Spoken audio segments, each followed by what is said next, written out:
Monday, April 29th.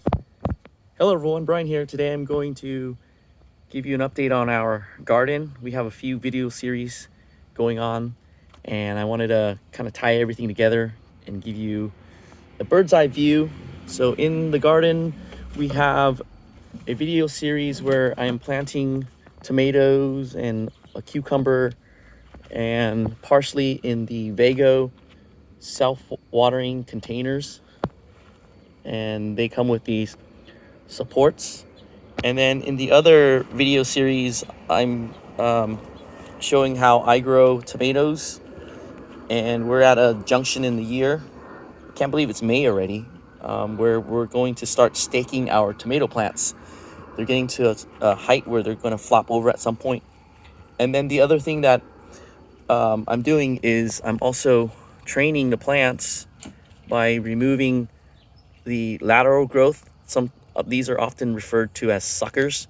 And the reason they're referred to as suckers is because when you have additional portions to the tomato plants, it's going to make blossoms that will become tomatoes. And it's a classic example of resource distribution. So you have a finite resource, but you're distributing it amongst larger quantities, then that resource is going to be smaller per entity. So if you have a lot of tomatoes, you're going to have smaller tomatoes. If you have fewer tomatoes, you're going to get larger tomatoes. So some plants require more control of the number of tomatoes than others. Like for example, over here where we have these large pound size paste tomatoes, the Blue Beach, I'm training it as a single stem plant, and we have two plants that are really close together. And then I'm also using a very sturdy trellis because they'll flop over. Over here we have another variety. This is the 10 Fingers of Naples. It's a new to us variety. It's a paste tomato, and the description is that it's semi-determinate, so it's a bushy type of plant. So I'm training it accordingly, so you'll see more of the suckers or lateral growth growing. And then this over here is a Cherokee Purple. Since we don't need too many of these slicing tomatoes for ourselves, I'm growing this as a single stem plant. And then if you're curious about some of these things out here, this is winter rye along the edge. I like to plant some living mulch. So we have some winter rye, we have some French marigold. In the back are our onions that we planted in October, fall, and I guess early spring. And so we're starting to harvest those. They're going to come out of the bed. And then in this bed we have space, got some guylon plants. So if there's an open spot, I like to plant, because we like to use the space for two reasons. One, to get something growing out of it, and two, it acts as a living mulch, especially in Southern California where we have a lot of sun and it's dry here. The plants will act as a mulch to help condition the soil. Speaking of hot and dry, we're in May now, so the sun is coming out early. This is we're around 8:22 here, and the sun's already coming out, and the soil temperature is warming up. I got this probe here. I've been tracking soil temperatures the last couple of years, and when the soil is warm enough, we can direct sow plants. Direct sowing will save us effort, and the reason we want a certain temperature is because if the soil is too cold, the seeds will germinate, but they may not sprout and grow quickly enough, and when they just kind of lull, the bugs and the slugs will chew them down. That's their job in nature, is to make sure that the plants are growing at the right time of year, and when it's not, then they get mowed down. So right now is when we can start direct sowing some beans, so we're going to do that. We can also direct sow corn, and in order to grow corn early, we would grow them as transplants. It takes a little bit of effort, but that effort means we can get early corn. In this bed we have some brassicas. This is a sprouting type of brassica, and I have been behind on eating our vegetables, our brassicas. We're at a point where with succession sowing and a lot of practice over the years, we're at a point where we're self-sufficient, meaning we don't have to purchase our vegetables from the market. We have them in the garden, and now we're just trying to keep up with eating it. So I need to ramp down how many plants we grow. So this is something that we need a deadhead. We break that off so that it doesn't spend all its energy making seed, but rather make more side shoots for us. So that's that one. Then we have another brassica over here. Let me look back. See, this is a broccoli, and then this is a cauliflower. Over here we have another sprouting broccoli that we harvested, and I'm just looking around to see if there's any other updates to give. We're starting to plant up there, so peppers are up there. Here's an example of some peppers that we have up there, but here's one down here. This is a Anaheim type of pepper, a green chili type. And then we have our eggplant. That's a flower. Some flowers over there. We got more tomato plants over this way. And then as I pull back, we have our shelf here, or countertop here, where we have a bunch of seedlings. And speaking of, or as I mentioned about Vago earlier, they have been offering us some products that I would have purchased, and like this hose reel here. And then the other thing I wanted to do up here on this counter is have some planters, and so they've sent over some self-watering mini planters, and it's going to be really cool to be able to use that up here, give this more of a decluttered look with those planters. So I'm looking forward to that. We're at a part in the year where we can start growing okra, so we can start, if you're in Southern California, you can start sowing some okra. And let me take you out to the front. But before we do, let me show you something that I've been working on. Wasabi is something I've been working on for years, and I'm at a point where they have never looked better. So here are our wasabi plants, and these are the Durham variety, which is supposed to be more heat tolerant, but I'm not entirely sure that it's the variety that's the difference. It's the way that I've been culturing them. I've changed it up, simplified it by starting with smaller containers, even simplified it some more by not making covers for humidity. And so we got some plants here. Let me go in closer so you can see. Hopefully they'll stay this way. And then we have next to it, this is a coriander plant. I'm trying to think of the name of it. Is it Mexican coriander? I'm blanking, but if you're familiar with this herb, then you'll know what it is. It's used in a lot of cuisines, from Indian cuisine, Southeast Asian, to island cuisine, Caribbean. So we grew this from seed, and then we got some succulents over here. So let me take you out to the front where we have more vegetables that we're growing.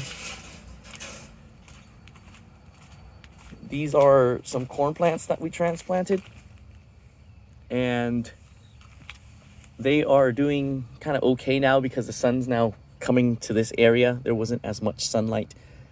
One of the things that people often ask is what growing zone I'm in, and it's not so much the growing zone, but it's actually finding a spot on your property that has the right growing conditions, and it'll allow you to grow more things than your growing zone allows you to, in terms of this time of year and even the ability to grow it at all. So we were able to start things and grow things a lot earlier in the year than what the seed packet would recommend. And that's all based on the microclimate in your garden. And oftentimes the microclimate is determined by direct sunlight. So just a few feet away to towards the front, you can see the difference. I'll show you the difference in a second. And then some more succession brassicas that we have going on here that you always hear me talk about when we do these updates. So we have succession brassicas, and here it is. This is a great illustration of how sunlight affects the number of sun hours. Over there, we get a lot of sunlight, And the corn plants, those were direct sown. They're much taller. Over here, the germination rate is much lower. It's a lot sparse. And this corn I sowed to time for the 4th of July harvest. This corn, this is a different variety. This is early sun glow. This is timed for a Memorial Day harvest. And from this direct sowing, I'm learning that when I sowed the corn, I can't remember when I did it. I think it was in April. April was still too cold to direct sow corn. So next year when I sow corn, I'm gonna wait until mid-April before, or late April, maybe around now, before I direct sow corn. And anytime earlier, I need to sow them as transplants like I did with the corn over there. The other thing that is a major update is our olive tree was sick and dying, and we had it cut down. It was hollowing out. Never mind this white stuff. This is one of those toys that kids use or play with, which is those fossil dig toys. But right here, let me show you what was happening with that olive tree. It was hollowing out, and it was I was concerned it might snap off. These are very large, heavy trunks. I was concerned it might snap off and crash into the bedroom of where my kids are, which is right here. So we finally were able to have it removed, and we're gonna think about what to plant in its place. We wanted to plant another large tree like an oak, and even walnut, but I learned that the roots are allelopathic. They'll have these things that will make it toxic for other plants. And since we grow out here, I didn't want to put an oak. I wish it didn't do that. So we'll have to think of something else. Maybe an alder plant or alder tree. So here's our growing space. We got a watermelon there. These are succession brassicas, sprouting brassicas. You can see as they sprout so much that we're behind on eating them. But the good thing is the on this variety, the stem is still nice and tender. It's like asparagus kind of. And then as we come out in front, we have zucchini. There's some zucchini plants there. This is a straw flower. Straw flower is something I'm growing for the first time. So it's starting to bud. And then we have some more brassicas. Oh, I forgot what we planted. So this is a surprise. This is a Romanesco type of cauliflower. This is probably a broccoli that we already harvested. And then this is a broccoli that we need to harvest. What else do we have over here? Cauliflower that we need to harvest. So it's getting pretty big. We really need to harvest that. Some more sprouting broccoli over here. More of the broccolis. And then there's a cabbage that I haven't harvested, so I don't know if it's starting to bolt yet. It might be starting to bolt. The wheat is starting to turn golden. And we're in a time of year where we can start sowing pumpkins, direct sow. So I'm kind of waiting and hoping the wheat will finish up a lot sooner. I might hurry it along and take it off so that we can sow some pumpkins in there. And then we've been enjoying a bunch of the artichokes. We have some shishito peppers that are down here. And then some more artichokes this way. And we have a little spot over here where we have some strawberries and some potatoes. Speaking of potatoes, I set some chitted potatoes down here where this pile of straw is, and I'm hoping this will be a good microclimate. It's nice and sunny now, but in a couple hours the sun will move overhead and the house will shade it, so I think it might make a nice cooler microclimate.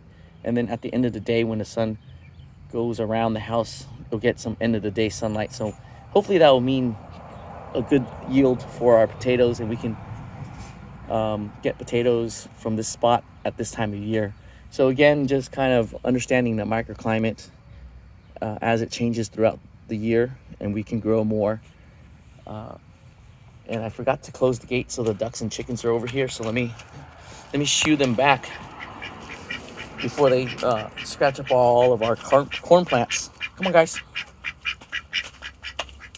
This mess here from trying to get a lot of projects done, so please pardon our mess. Come on, let's go. Let's go. Back that way. Back that way. Go. Back that way. All right. Some live action drama for you today. Let's go back this way. All right. Let's get that gate closed. And let's come this way. There's a little more. There are a few more things that we have out here, like this cauliflower that's sizing up. Get my hand in there for scale. And then we have some more peppers over here. Different varieties, so I'll get into them later. Just want to kind of move along today. Got some corn. This is, I call this maize. It's not a sweet kind. So we grow it out here. It's supposed to be variegated. And the corn, if we don't eat it, we give it to the chickens and ducks. Got some purple sprouting broccoli here. And we kind of pan out so you can see our space. Got some more sprouting broccoli there. And then got tomato plants over there. So the space, when it fills in, it'll look a little bit more green. And then recently planted a potato here. This is our potato growing area. And we get good harvests from here. Our garlic is finishing up. Starting to yellow out. So we're going to harvest that maybe in a month. It's looking to be an early harvest for tomatoes this year. And that pretty much brings us back to our front porch. And this area I still need to get to. I need to clean out, remove the tomatoes. And these have been hanging out on the vine for the longest time. I'm starting to notice that when you harvest the tomatoes, the clock starts ticking. They start to spoil, but if we keep them on the vine, they hang out for a long time, months. So let's start heading to the back, where we're gonna head to the other side, and I will show you our other tomato bed and our latest garden purchase, which is a Yardistry urban greenhouse. It's one of those mini greenhouses. I call it a greenhouse shed. It was on clearance at Costco for $200, which is a really good price, even for a shed. So we'll use it as a shed if it doesn't work out. So I'll take you over there and talk about it some more when I get over there. It took me 3 days to assemble, about 7 hours total. So here we have another bed of tomatoes, and I need to start staking them or supporting them.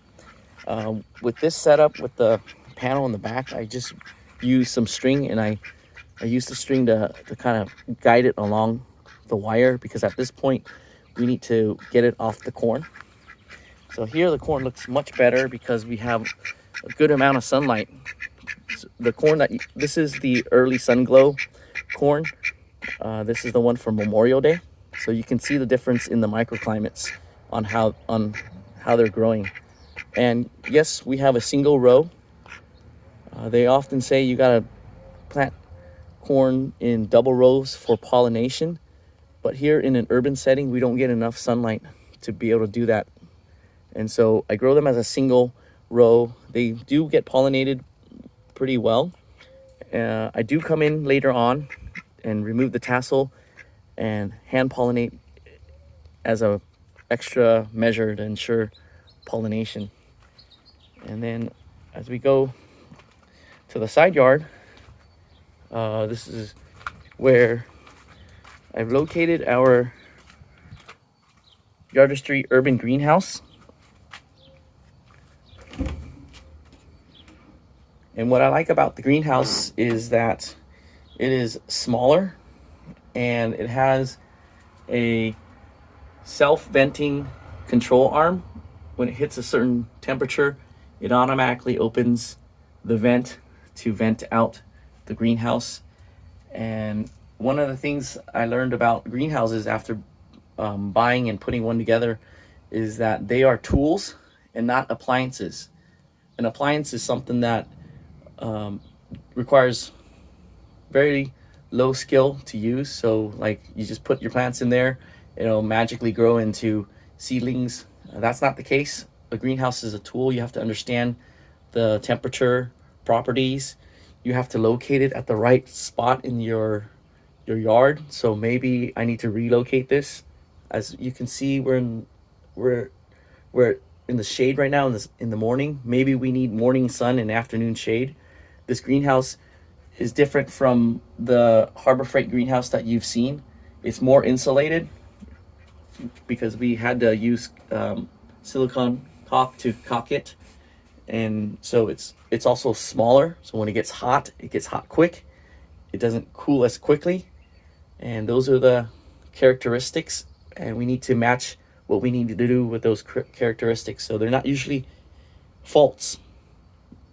You may hear that this thing has a hard time venting and cooling. They're not necessarily hard faults. We might need to just move it to a proper place. So it's very new to me, and I'm still trying to figure out how it works. Not ready to discount it yet as a worthy greenhouse. Same thing for the greenhouses over here, the Harbor Freight ones. You'll hear a lot of criticisms about it, or you'll hear a lot of praise, and that really all comes down to how it's being used. It's a tool, not an appliance. All right, that pretty much concludes our update. I think we got all the major things that have happened since the last update, and the next thing I'm going to be working on in the garden is supporting the tomatoes so that they can get the support, and make sure that they're not creating shade onto other plants. And then we also need to start harvesting some more and eating some more of our vegetables.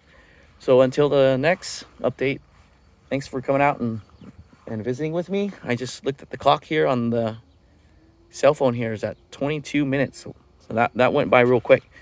I hope you enjoyed the update, and I'll see you in the next video, probably with more introductions of Vago products. I do like them. If you're able to purchase them and use them, I think they're pretty practical, and they look pretty nice in your garden. All right, see you in the next one. Thanks again.